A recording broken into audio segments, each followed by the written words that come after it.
Okay, thanks a lot Dr. Ain. Yang dihormati Dr. Prof. Profesor Madya Dr. Syukur, Timbalan Rektor Riken, lecturers and also students.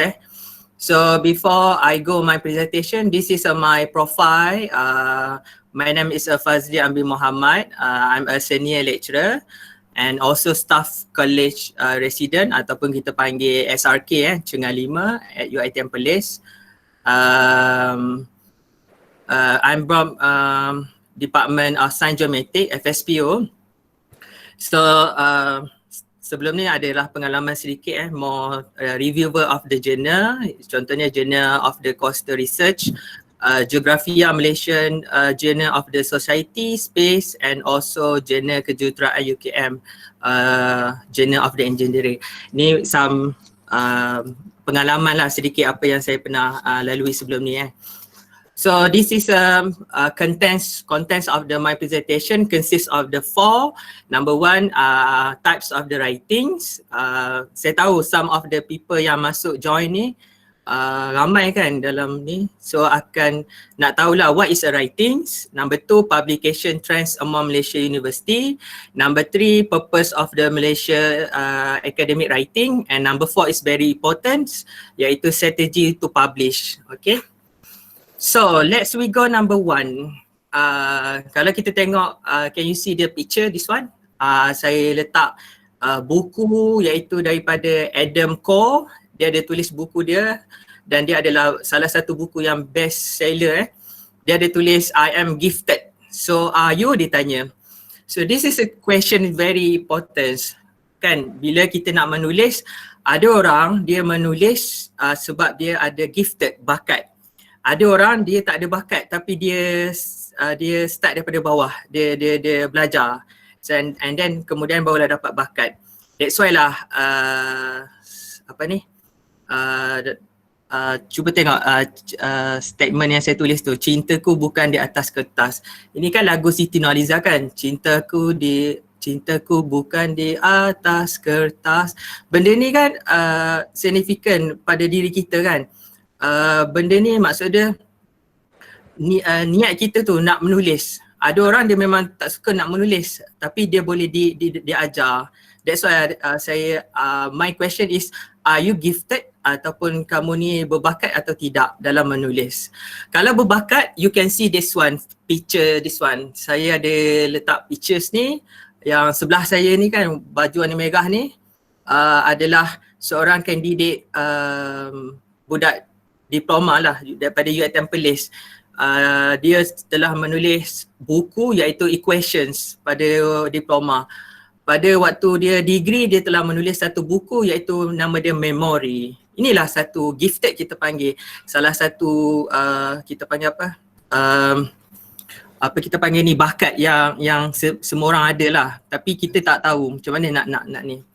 So this is number one, types of the writings. Okay, so the types of the writing basically can divide into number one, academic writings, and number two we call creative writings. Okay, let's we go number one. Kalau academic writing, so this is example academic writings. We have several types of the academic writing.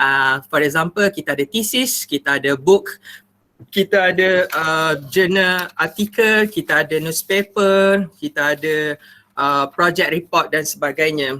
Okay, so based on the academic writings, you can see that they have several items. For example, dalam contents academic writing, dia ada format dia sendiri. Dia ada kita panggil guideline dia. Contoh dia ada introduction, study area, methodology, discussion, reference and sebagainya. Yang ini kita panggil academic writing. Some of the academic writings dia ada, we have kita panggil format sendiri ataupun vocab yang sendiri. Dalam academic writing dia adalah perkataan contoh carbon 14, kalsium karbonat CaCO3, contoh we have a carbon dioxide CO2. Ini standard, maksud dia spesifik kepada academic writings. Kalau we go to the creative writings, creative writing basically dia adalah satu yang imagination. So, orang yang duduk kat rumah, tiba-tiba dapat ilham nak menulis, contoh buku kan, storybook, ataupun kita boleh tengok Harry Potter, buku yang ditulis oleh pengarang yang terkenal iaitu we call J.K. Rowling kan. Dia duduk kat kafe, dia menulis satu buku yang paling laris di UK sampai kat dunia kan. Buku tu adalah nama dia Harry Potter. So this is apa panggil creative writing. Dalam creative writing, dia tak ada bahasa yang standard, dia informal. Bahasa dalam creative writing ni bahasa yang general, umum. Orang budak kecil boleh baca, remaja, orang tua dan sebagainya boleh. Sebab dia tak ada perkataan yang susah, tak ada vocab dia, tak ada perkataan yang contoh term-term bahasa bahasa kita panggil nama scientific. Contoh dia macam classification of the phytoplankton, Sciuropeta, Dinopeta. Orang tak tahu apa benda tu. Yang orang tahu Nobita, contoh Doraemon, benda-benda terms tu yang kita guna. Kalau sometimes dalam creative writing kita boleh terbitkan dia juga ke dalam bentuk skrip. Okay, contoh yang skrip cerita famous kan, Suri Hati, Mr. Pilot, Rindu Awak 200% and so on. Okay, ini adalah contoh skrip. Okay, script writing. Kalau kita during MCO sekarang ni during PKP lah kan, kita boleh juga menulis buku sebenarnya. Kalau buku dapat idea nak menulis buku, tengok laki atau bini kita masak so sometimes kita boleh juga karangkan buku, contoh menu-menu masak. Ini adalah imaging, creative writing. Tulislah nama title, contoh lakiku mangkuk tingkat ke, laki aku mangkuk ayun ke, contohlah kan. Benda-benda macam tu lah yang orang berminat nak tengok buku tu. Okay, this is a publication trends Modern Malaysia University. You can see that the total Malaysia scientific research productivity sekarang ni kalau tengok trends sekarang ni iaitu pada tahun 1995 until 2015 percentage paper produce sekarang ni semakin meningkat. Alhamdulillah kumulatif pun semakin meningkat. Ada kesedaran dan some of the university dah ada requirement dia for the graduation kena publish paper and so on. So this is an example 20 public and private Malaysia institutions. We can see, okay, biasalah Universiti Malaya adalah ranking yang pertama sebab dia adalah RU University. Tapi kita panggil tahniah juga congratulations for the Malaysia UiTM sebab UiTM walaupun tidak RU University tapi dia jatuh pada ranking yang ke-6 iaitu citation produce artikel pada tahun 1995 until 2015 sebanyak 11,000 lebih buku. Sangat baguslah compare dengan bukan universiti yang lain this is top 15 document that become auto choice. Yang ni biasa bila you want to write paper, kebanyakan author akan memilih articles, conference paper dan review paper. Ini yang biasa standard. Yang lain tu just sampingan saja. So this is an example top 20 yang telah dikeluarkan oleh Bakri dalam finding dia research 20 most productivity authors. Alhamdulillah juga UiTM ada seorang profesor Rusuk telah dikategorikan sebagai we call the most productivity authors. Banyak dia mengeluarkan buku started from 2002 sampai sekarang So buku dia dalam around 661, sangat banyak Okay, dah. Ini adalah number one tadi, types of the writing. Number two adalah trends publication in Malaysia. Number three, the purpose of the academic writings. Okay. Tadi saya dah tanya soalan kan. Number one saya tanya, are you gifted? Kalau boleh silent tu, tutup ni dulu cik. Okay. Number 3, element number 3, purpose of the academic writings. My question nombor 2 saya tanya, apakah niat kamu nak menulis? Okay, so based on the ayat surah Al-Iqra kan, saya selalu petik ayat ni sebab ayat ni surah ni very important sebab dalam surah ni, surah Al-A'la ayat 1 until 5, dia ada signifikan dia sebab tujuan ilmu pengetahuan itu ada 2 tunjang dia. Elemen number 1 adalah ilmu pengetahuan. Number 1 adalah membaca, number 2 adalah menulis. Okay, so if you can see the ayat pertama, Allah say Iqra bismi rabbikal ladzi khalaq. Bacalah. Ayat pertama dah dibaca. Pertama dia dah tulis bacalah bismi rabbikal ladzi khalaq, dengan Tuhanmu, dengan nama Tuhanmu, min alaq, dari yang mencipta. Khalaqal insana min alaq, yang mencipta manusia, min alaq, daripada tanah beku, daripada darah beku. Iqra wa rabbukal akram, yang bacalah nama Tuhanmu Al-Akram, yang maha pemurah. Allazi allama bil qalam, yang mana allama, yang mengajar kamu, dan bil qalam, dan menulis.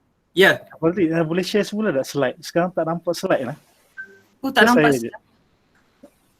Boleh present semula. Tadi ada orang lain present, dia terganggu ni. Oh ya kan, sorry. Dr. present semula lah. Okay, thank you. Present semula daripada awal? Tak, present no. Present slide. Share slide tu. Share slide. Okay. Sorry. Okay, saya share balik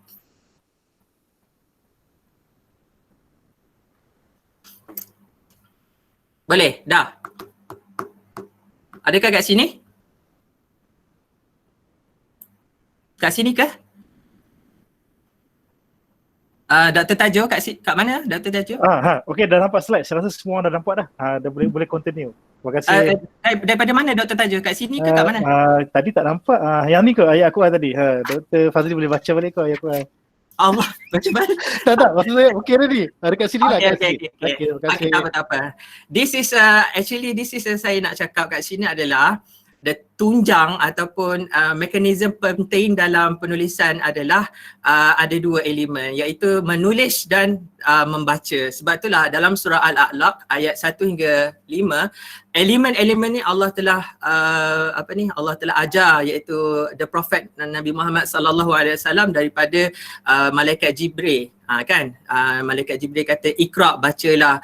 Dalam ni pun ada allama bil qalam, yang mana mengajar kita dengan al-qalam. Al-qalam tu maksud dia bukan pen maksud dia menerbit atau menulis.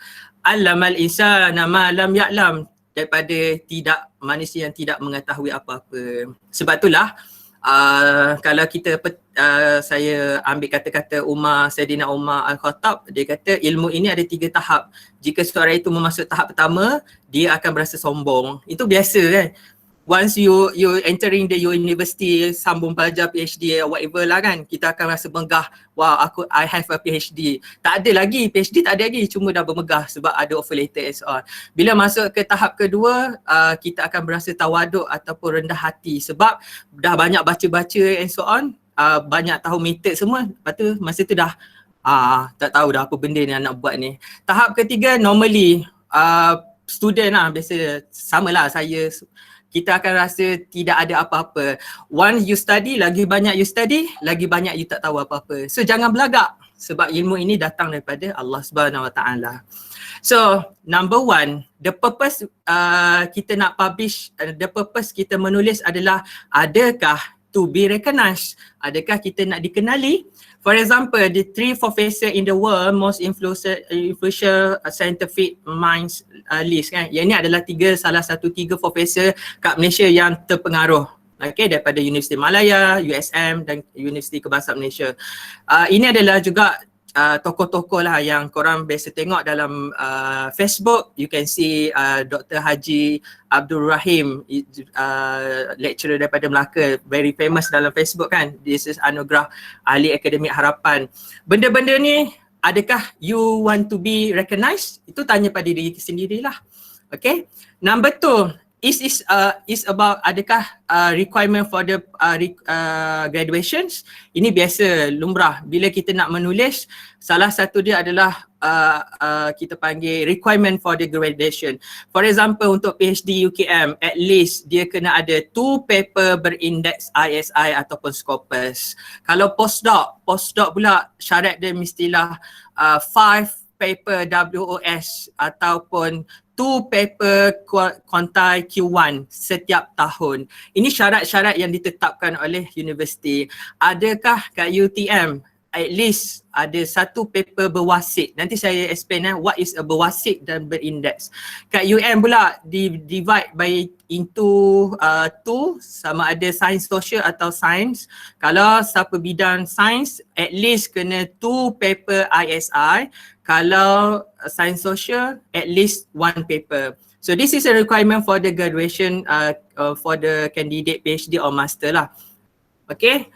Yang ketiga, adakah this is about menulis, adakah kita nak promotions? Ini biasa if you want to be a professor madya. For example, saya petik daripada perkeliling daripada 2018, you can see the track 1, track 2, track 3 and 4.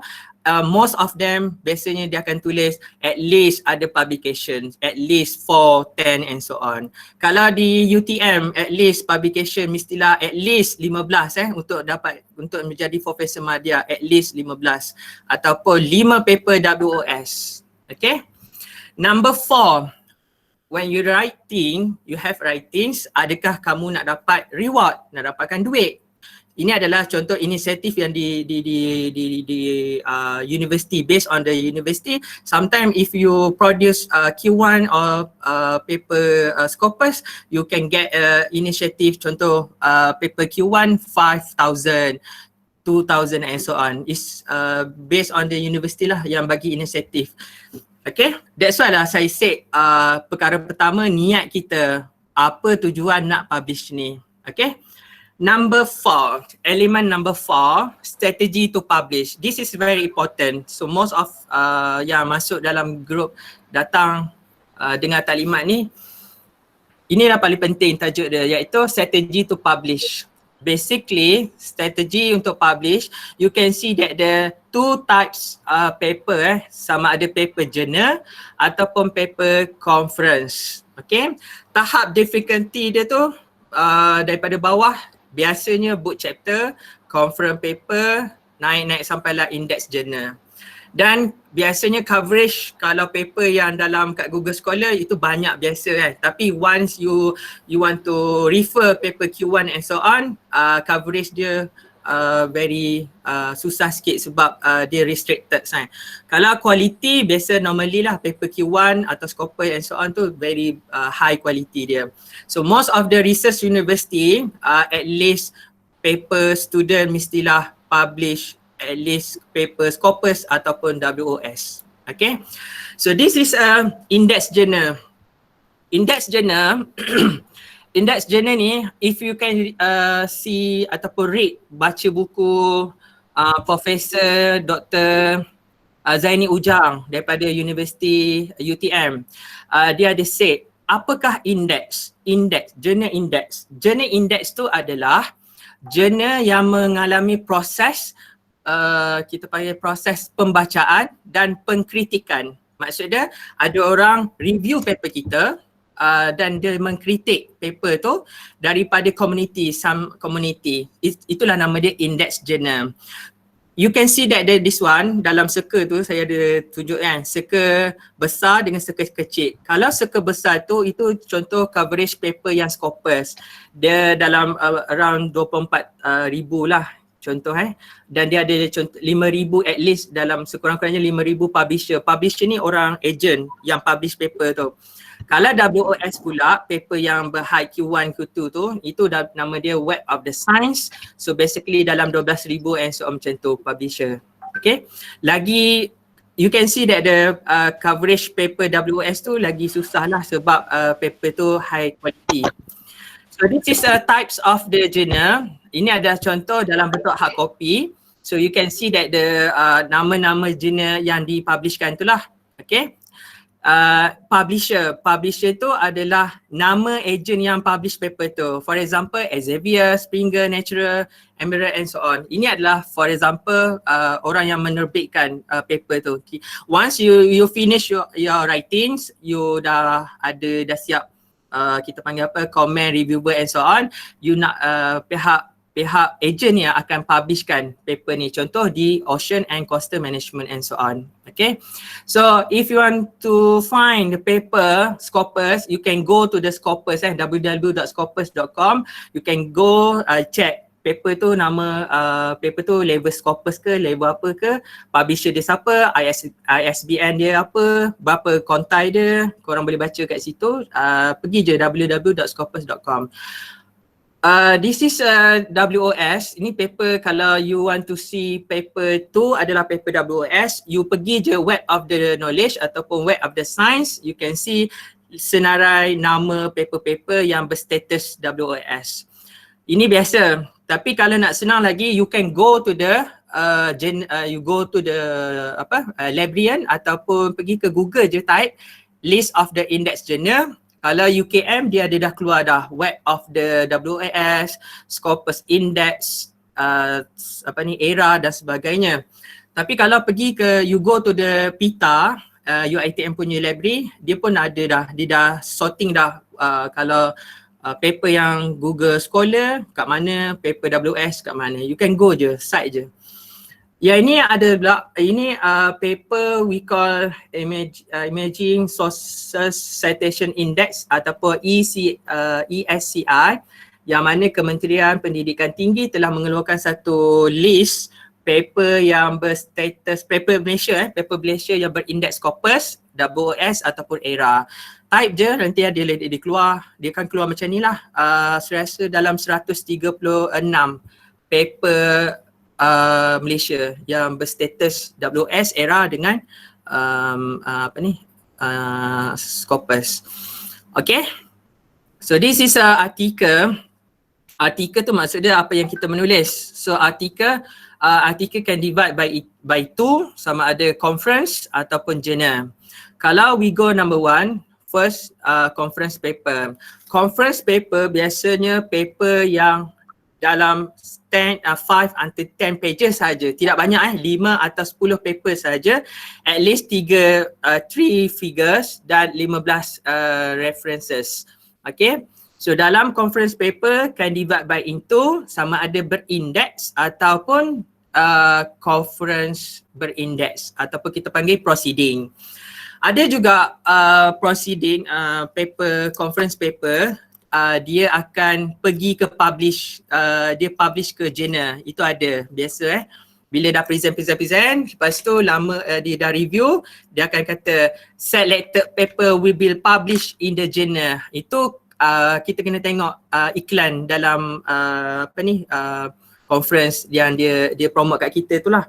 So kalau dalam journal at least pages dia 8 until 15 pages, 8 hingga 15 muka surat saja.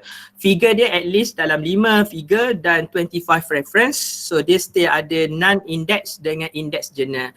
So basically kalau tahap kita, kalau boleh go to the index journal teruslah. Tak payah pergi non-index ni, kalau nak buat boleh tapi tak ada kredit nanti.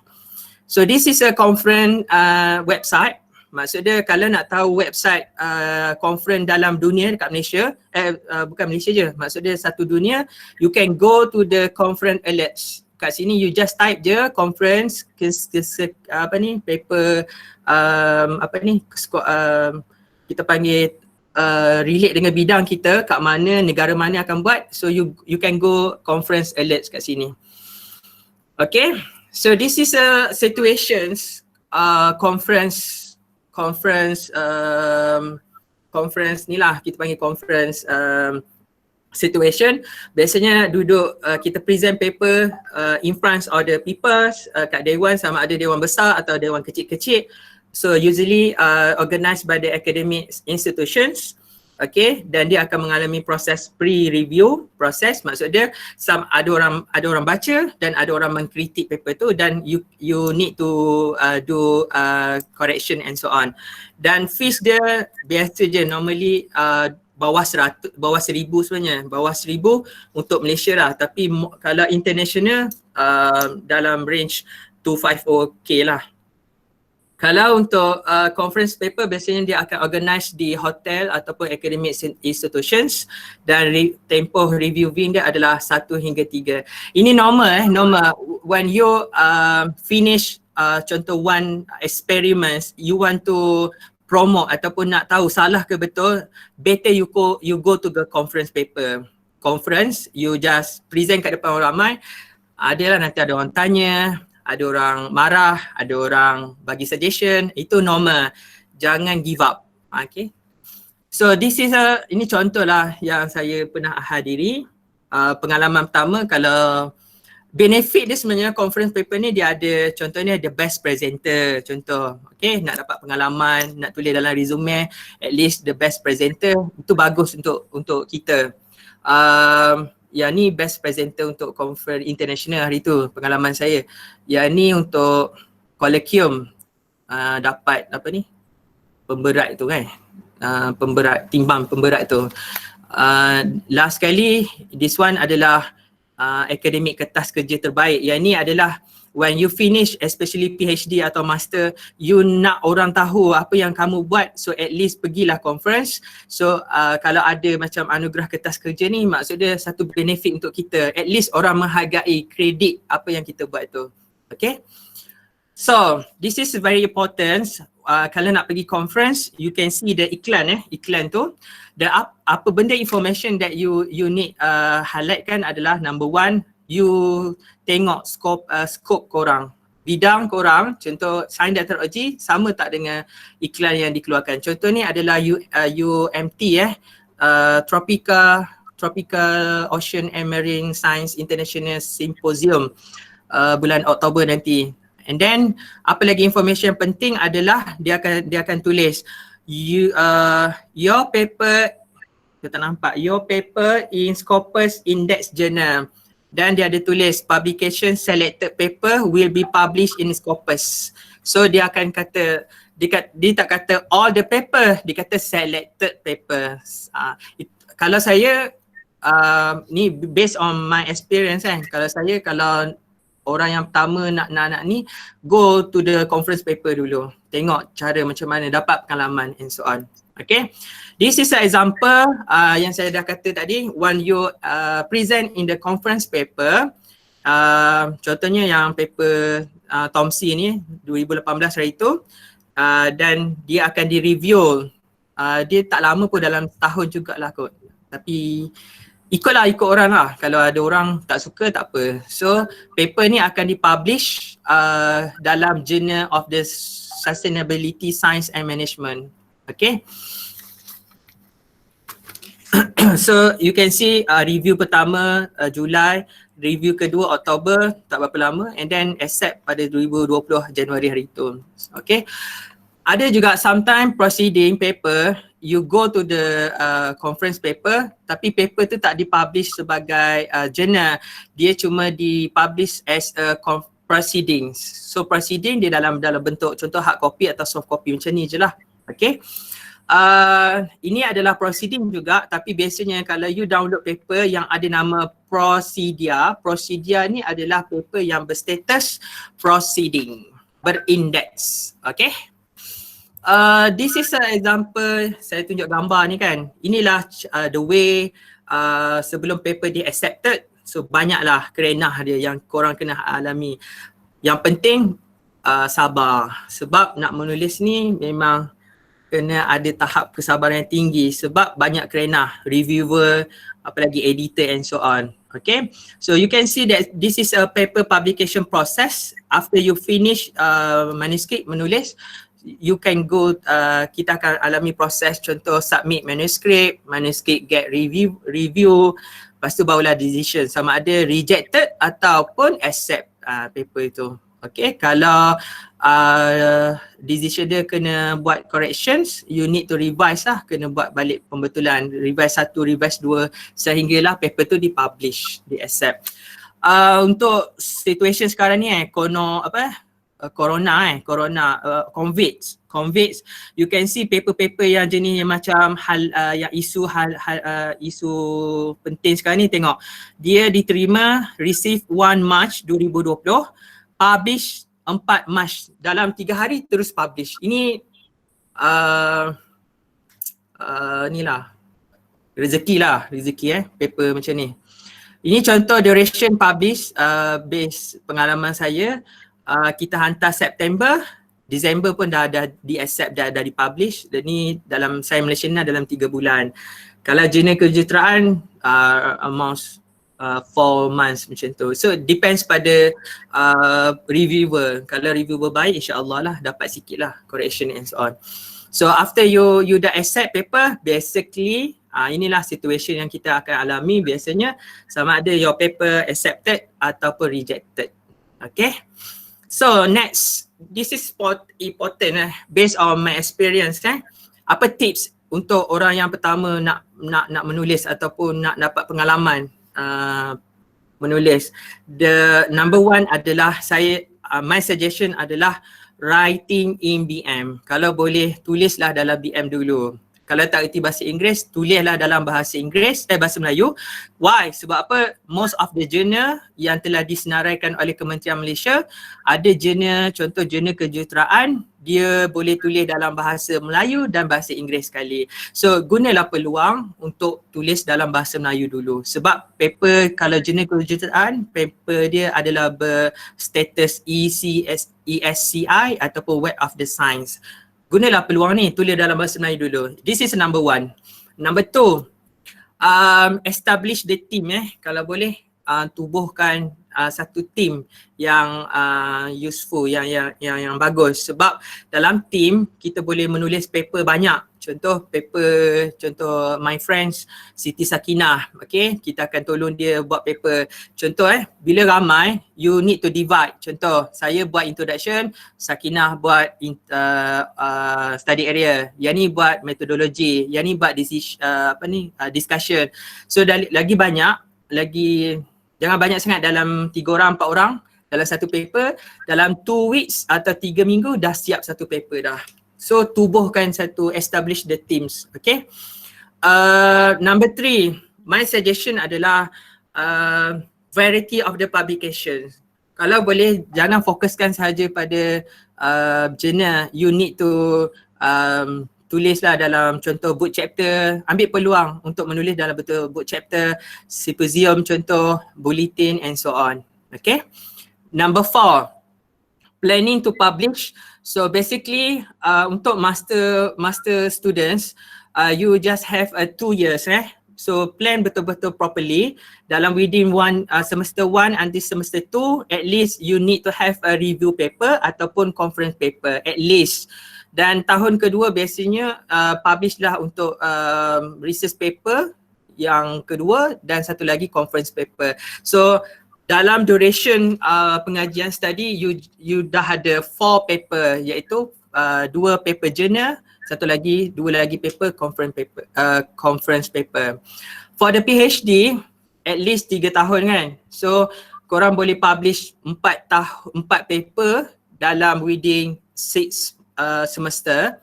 Pilihlah waktu yang sesuai, dan kalau boleh at least you go to the conference juga, local ataupun international conference. Yang ke-5, at least you need to have a collaborations. At least kalau saya ada collaboration dengan Dr. Effie contoh daripada UMT Terengganu, dan Profesor Dr. Aizam. This is memang mentor saya kat UiTM Shah Alam. We need to together buat sama-sama, pergi collect data and then kita publish paper sama-sama. Okay.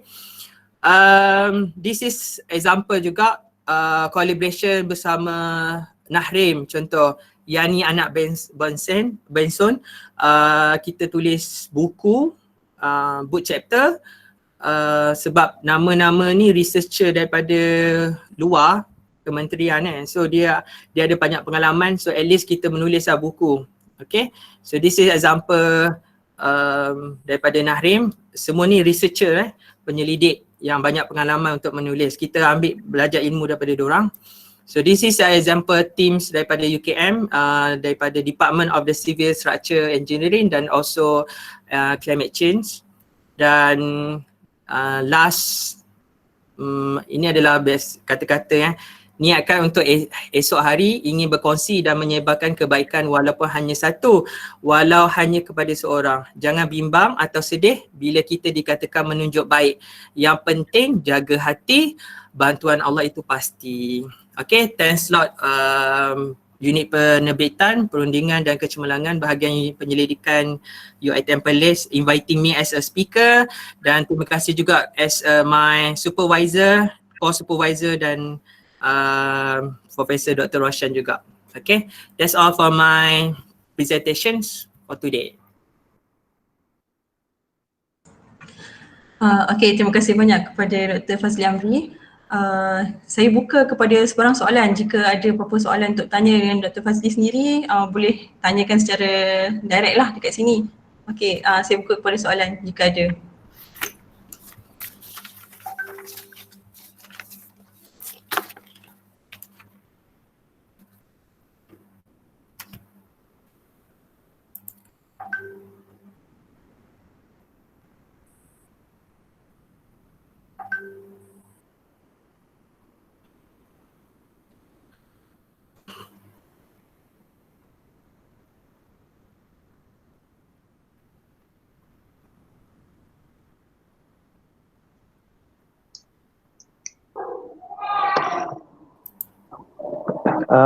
Fazli. Ya, siapa? Saya. Boleh cukup. Dr. Syukar, sorry Dr. Syukar. Okay. Okay, Fazli, first of all, thank you sebab sudi untuk menjadi salah seorang speaker untuk webinar kita untuk kali ini. Okay, dan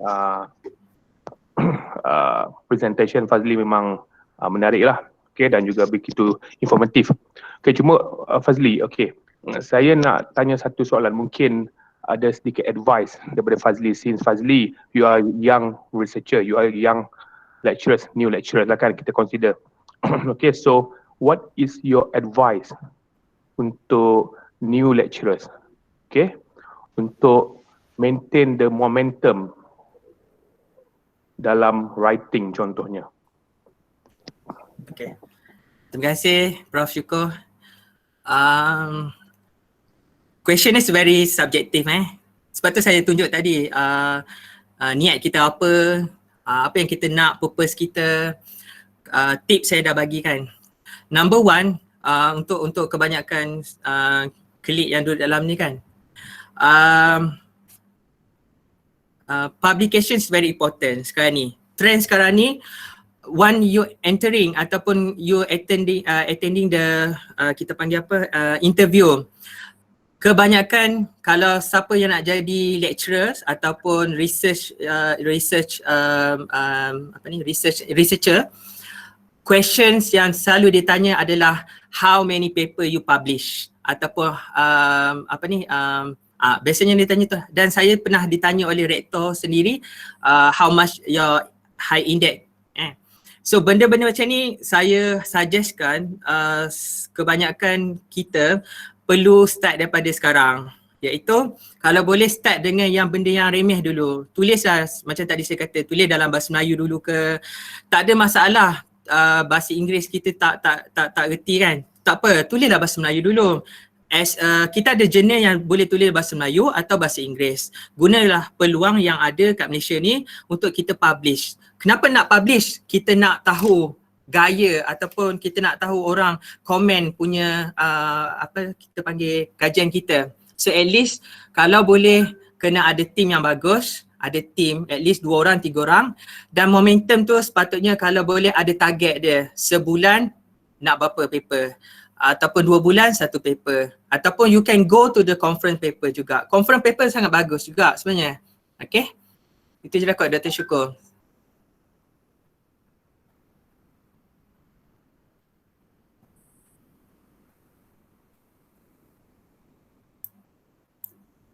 Okay, ada lagi soalan lain daripada pelajar ke? Pelajar postgrad kat sini saya tengok ada ramai pelajar postgrad yang join. Ada apa-apa soalan ke?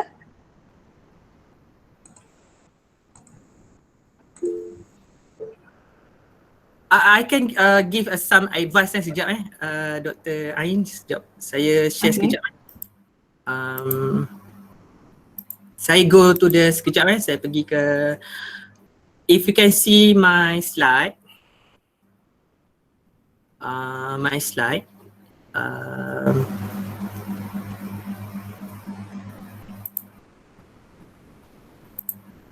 Nampak kan slide ni kan?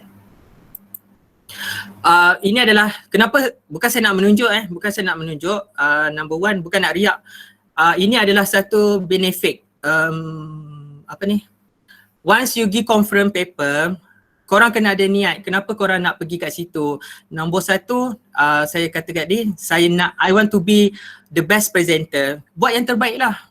Memang saya ni tak ada apa-apa pun, tapi kita belajar, kita akan dapat insya-Allah apa yang kita nak. So this one adalah the best presenter. Yang nombor last kali ni adalah akademik kertas kerja kan. Yang ni adalah hasil kerja kita tu, kalau boleh kita share dengan kawan atau share dengan community supaya orang iktiraf apa yang kita buat tu. Benda ni memanglah take times, tapi you can develop daripada bawah tu, daripada bawah sampailah sekarang. Okay, jangan malu cakap depan orang. InsyaAllah you can ni nanti apa kita panggil, akan dah terbiasa bercakap depan orang. Dan kalau ada pengalaman pergi sekali conference, you akan nak pergi and so on, contoh. Okay. Dan kalau boleh jangan malu jumpa supervisor. Itu yang penting.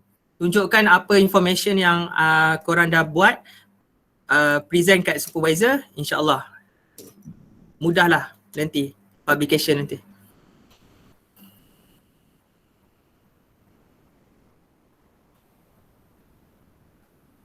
Any questions?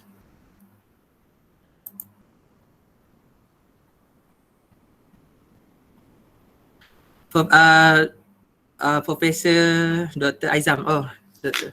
Bolehkah kongsi pengurusan masa dan strategi penulisan doktor dalam menulis high impact dan ranking? Okay. Terima kasih Dr. Prof. Aizam, dia mentor saya lah. Number one adalah bila kita nak menulis paper, saya biasanya akan tengok paper yang kita nak publish. Contoh saya nak publish paper di Coastal and Management.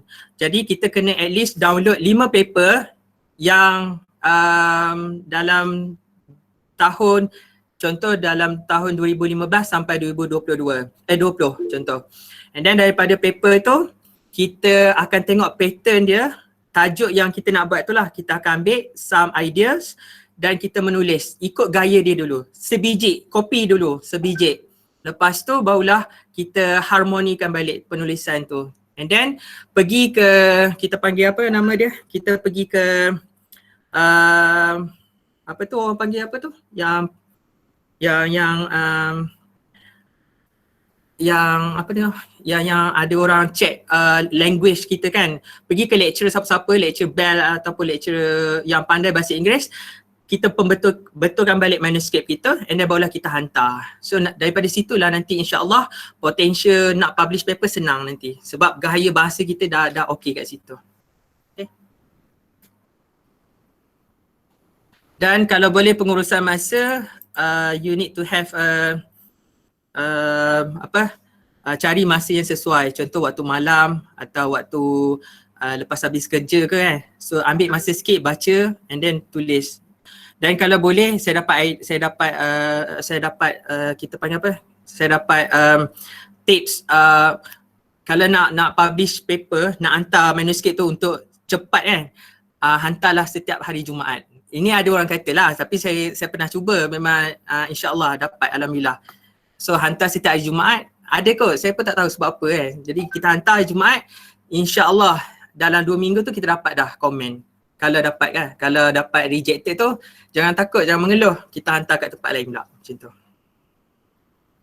Okay, itu saja. Okay, ada apa-apa lagi soalan lain? Mungkin daripada student, daripada student sendiri tak ada ni ke soalan apa-apa? Apa maksud? Daripada okey, saya nak tanya kan, macam mana ni soalan mungkin related dengan saya lah. Macam mana nak macam mana nak menulis dalam keadaan kita sibuk dengan bekerja kerja-kerja akademik, mengajar. Macam mana preparation untuk menulis tu, nak dapatkan momentum untuk menulis tu bila kita dah start kerja sekarang. Okay. Terima kasih Dr. Ain. Saya tahu, saya akui kita tak boleh blame orang juga ada orang dia bujang. Okay, dia bujang, dia ada masa, tak ada disturb daripada anak, isteri atau suami. Itu kita tahu. So macam saya memang tak kahwin lagi, so kita ada masa dia lah. Kita nak buat bila kan. Tapi yang saya respect for those yang dah kahwin, dia nak uruskan masa anak dengan suami, isteri and so on. So kalau boleh, at least setiap hari you estimate ataupun you spend masa kalau boleh 2 jam untuk menulis. At least 2 jam menulis. At least hari ni contohlah Dr. Ain nak menulis introduction sahaja. Baca paper-paper, ambil ayat dia dulu. Baca paper A, ambil ayat dia yang sedap, letak dalam paper kita. Manuskrip B, ambil ayat dia sedap, letak dalam paper kita. Nanti akhir minggu, Sabtu Ahad, kita baru harmonikan introduction kita. Minggu depan kita pergi ke study area pula. Kita pergi ke method, lepas tu analisis. InsyaAllah dalam 1 month dah dapat dah manuskrip tu. Satu complete lah. Tapi kalau Dr. Ain sibuk sangat lagi, gunalah strategi yang ramai orang tu. Contoh Dr. Ain, saya, contoh Dr. Syukur, Dr. Zaidi, Dr. Masayu, kita guna teams kita. Saya backup, saya buat introduction, Dr. Ain buat analisis, Dr. Syukur dia buat conclusion. So dalam 2 minggu you dah siap dalam satu paper dah, macam tu. Okay. Dr. Fazli, ada beberapa soalan dekat chat. Dr. Fazli boleh respon sambil-sambil. Ada beberapa soalan, boleh respon terus.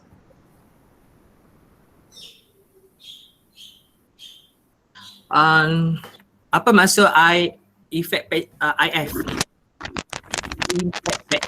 Impact factor ni adalah paper yang ramai orang cite. Lagi banyak cite paper tu, effect factor dia lagi tinggi. Contoh paper yang lebih tinggi, contoh paper medicine, paper perubatan impact factor dia tinggi, lagi tinggi ramai orang cite paper tu. Okay. Syafiqah, boleh share tak macam mana nak kekalkan momentum? Tadi saya dah share kan. Syahirah, Syahirah daripada UKM apa pandangan doktor tentang penulisan review journal? Review journal bagus dan dia ada tips dia lah nak buat review paper ni. Once you publish review paper, orang ramai cite paper kita sebab dalam review paper biasanya orang ambil paper kita tu masuk dalam literature chapter 2 sebab orang dah malas nak baca dah. Okay, method nak buat air, contoh nak buat air kelapa contoh. So orang lain tu buat air kelapa guna mesin, guna whatever lah Tapi kita dah buat satu rumusan dah yang terbaik untuk nak buat air kelapa. Orang akan ambil paper kita, masukkan dalam literature dia terus. Itu satu tips kalau nak buat review paper lah. Tapi at least kena baca review paper, baca journal at least banyak lah, dalam 100 paper barulah kita concludekan dia jadilah review paper kita. Okay.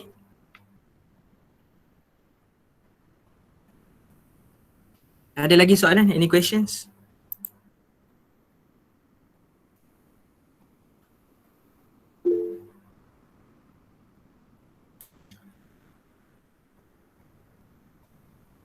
Short review. Boleh terangkan dengan short review dengan review paper. Biasanya kita kalau academician, kita banyak refer more kepada review paper Review paper ni yang saya kata tadi lah. Dia tak banyak dia tak ada banyak sangat review paper ni. Tapi once you dah publish, orang akan cite paper kita tu lagi banyak sebenarnya. So references at least dalam 100 macam tu.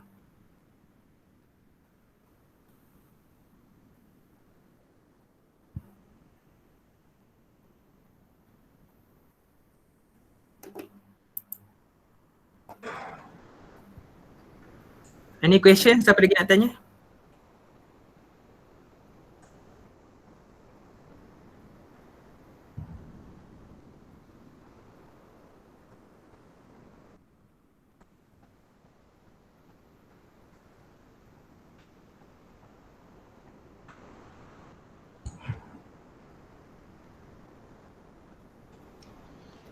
Assalamualaikum Dr.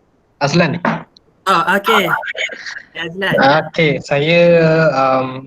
Okey, saya ada buat satu paper berkenaan dengan COVID-19. Okay, so bila saya tengok call for papers for special issue, okay, so dia kata baca contoh di Cambridge, dia kata minta untuk submit dulu kepada Medic Archive, yang mana Medic Archive ni adalah macam contoh untuk kita letakkan paper kita ni di server dan sebelum kita publish betul-betul kepada jurnal. So ada yang berpendapat bahawa kalau kita publish di Medic Archive, okay, seolah-olah nanti kalau kita nak publish di jurnal dia macam dah plagiarism walaupun paper kita lah. Tapi berdasarkan saya punya saya minta pandangan daripada pensyarah-pensyarah sini, dia kata ada yang mengatakan tak mengapa, ada yang mengatakan tak boleh. So pendapat doktor macam mana? Kenapa kena hantar di Medic apa tadi? Medic Archive, dia macam satu server yang mana dia sebelum dia nak publish dia suruh masukkan paper kita ke situ supaya paper kita tu bukanlah tak ada orang lain yang akan ciplak. Okay. Saya rasa takut sebab situation COVID kan. Yep. Jadi bila situation COVID ni dia ada kita tahu isu hangat sekarang ni kan COVID tu. Jadi saya rasa ada community dia dan nak tengok dulu Cik Azlan buat more kepada matematik kan? Doktor Cik Azlan? Cik Azlan? Lebih kepada statistik. Statistik kan, bila buat statistik maybe orang yang community daripada Medic tu dia nak tengok dulu kesahihan ataupun kewajaran paper tu and then barulah dihantar di ni. Kalau in terms of the plagiarism, saya rasa tak. Kalau yang plagiarism dia macam ni, kalau paper tu kita dah buat kat tempat conference contoh, lepas tu kita nak pergi publish kat jurnal lain kan, at least paper yang conference tu kita kena ubah dulu, ubah dalam berapa persen lah, 50% dulu and then barulah kita publish ke jurnal. Itu lain lah. Tapi kalau situation Cik Azlan, saya rasa itu memang standard dia dulu kot. Dia nak check dulu kesahihan sebab ni COVID kan, situation COVID, maka dia check dulu and then barulah dia publishkan dulu. Tapi kena tengok juga berapa lama, jangan take time sangat benda tu. Kalau boleh kalau susah sangat pergi ke tempat lain dulu, tempat paper lain lah kalau boleh.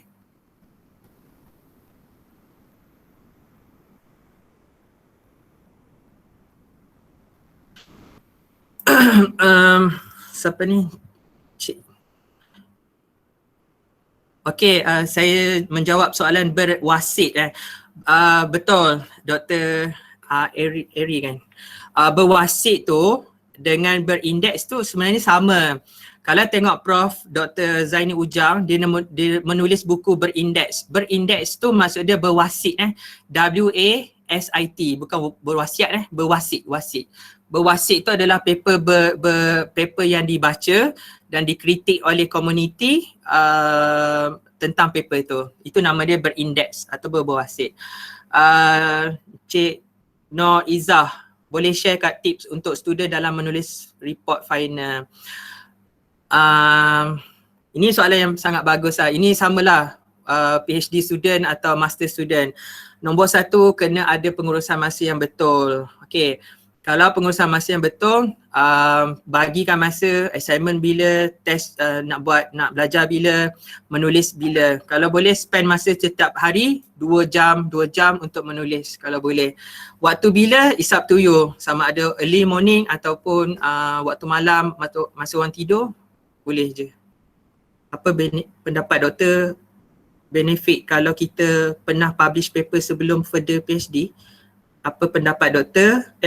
Pada pendapat doktor, apa benefit kalau kita pernah publish paper sebelum further? Itu sangat bagus. Muna Najiha. Sangat bagus sebab you dah ada pengalaman untuk dah menulis. Itu sangat bagus. Bila dah sambung PhD, further PhD, lagi bagus sebab korang dah tahu korang dah boleh plan tahun pertama nak buat apa, tahun kedua sampailah tahun ketiga. You must have kita panggil apa, planning nak publish. Basically untuk PhD atau master student, benda yang paling takut adalah bila paper tu nak accept. Sebab kita nak viva. Bila nak viva, kita nak kena at least kalau UKM, at least dia kena publish paper dulu. Accept paper tu baru boleh attend the viva. So kena ada planning. Tahun kedua, tahun pertama menulis dan publish kalau boleh. Kalau nak publish, memang ada orang kata publish paper Q1 dulu. Pergi ke WOS dulu. Betul. And then kalau dah rejected, pergi ke Scopus. Tapi bagi saya tulislah dulu paper Scopus dulu ke, tak kisah, asalkan kita menulis kalau boleh. Dan kalau boleh banyakkan paper. Itu je lah. As a academician, kalau boleh banyakkan paper itu.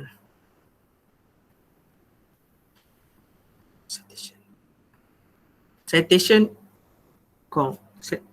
Untuk citation berapa had tahun current isu yang diperlukan bila kita bandingkan study kita dengan tahun lain. Kalau boleh dalam within 5 tahun, 5 ke 10 tahun kalau boleh.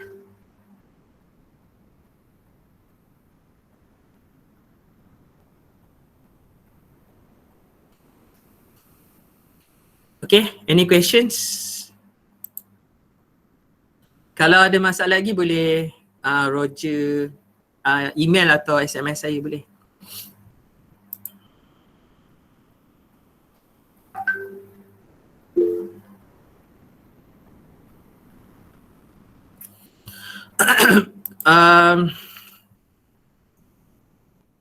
Berapa bilangan pages yang terbaik untuk writing sesuatu jurnal? Dalam slide saya dah beritahu tadi kan. Kalau at least kalau jurnal, at least kita kena ada dalam within saya dah beritahu tadi ya. 8 hingga 15 pages. Okay. Kalau conference paper 5 atau 10. Ini standard dia. Okay. Tapi kalau paper Q1 paper Q1 banyak discussion kan. So lagi banyak discussions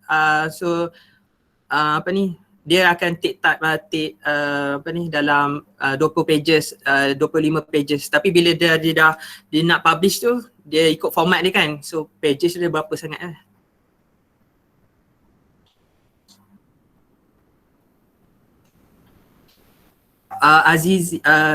Sir Azizi paper yang nak publish tu ada quality. Maksud quality tu adalah kalau boleh once you writing, you need to target kat mana you nak publish. Sama ada nak publish di Scopus ataupun WOS.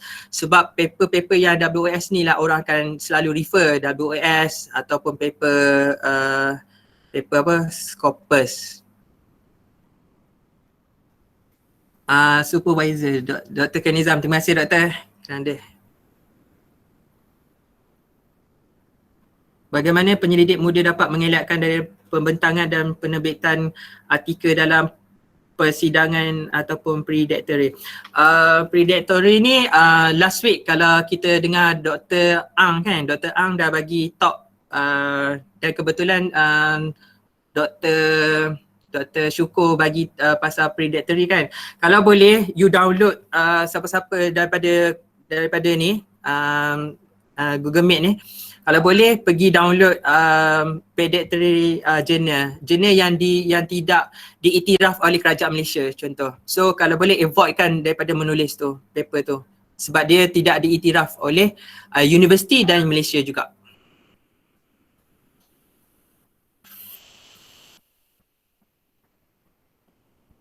Any questions? Pukul 4 lah.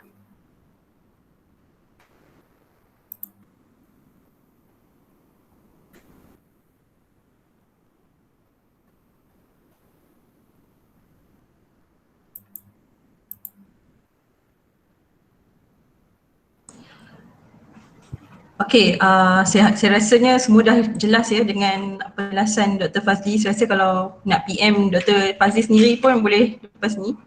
Okay, terima kasih kepada semua pensyarah, pelajar atas kesudian hadir menjayakan sesi perkongsian pada hari ini.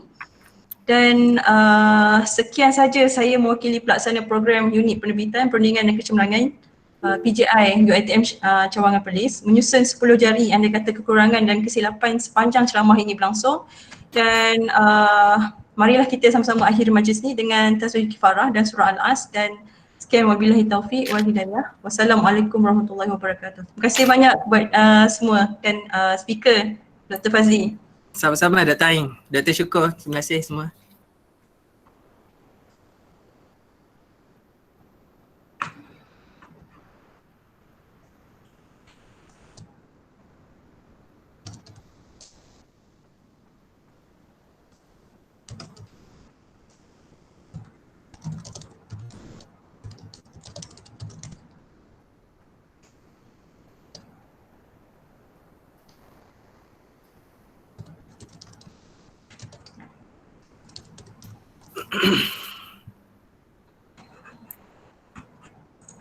Terima kasih semua.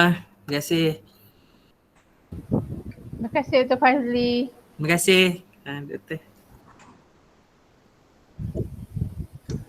Terima kasih Dr. Fazli. Terima kasih. Terima kasih semua. Sama-sama.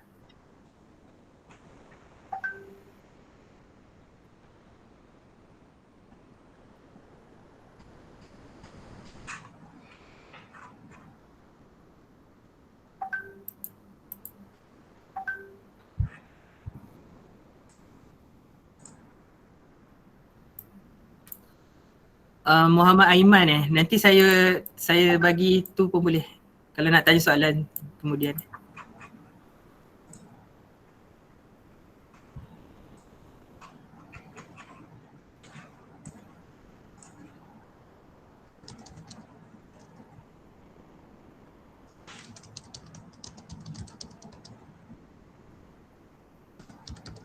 Terima kasih Dr. Syukur inviting me. Okay Fazli, thank you. Thank you Doktor. Okay, thank you. So hari ni kita reach, kita tengok 178 orang hari ni. Sorry. Very good lah, very good, bagus lah. So saya suka lah platform online ni, mudah untuk orang nak attend kan. Betul. Saya setuju juga Doktor. So maybe this will become new normal for us lah nanti. Betul. InsyaAllah. Sangat Okay, bagus untuk platform dia. Ya. Okay, then saya rasa ni pun boleh jadi platform untuk young lecturers lah macam Fazli. Nanti insyaAllah kita invite new lecturers lain, young lecturers lain untuk sharing lah. Okay. Betul. Saya setuju Doktor. Alright. Terima kasih banyak Doktor. Mungkin Hafiz, saya nampak Hafiz nak sharing kot nanti. Boleh Hafiz? Hafiz? Jangan macam tu, saya baru masuk ni. Hafiz, nanti boleh share. Hafiz, share Ya. anything. Boleh share anything buat kita buat webinar. Tak ada masalah, boleh. Minta Bak datang tengok. Ha? Apa nanti kita boleh adjust, no problem, insyaAllah. Okay.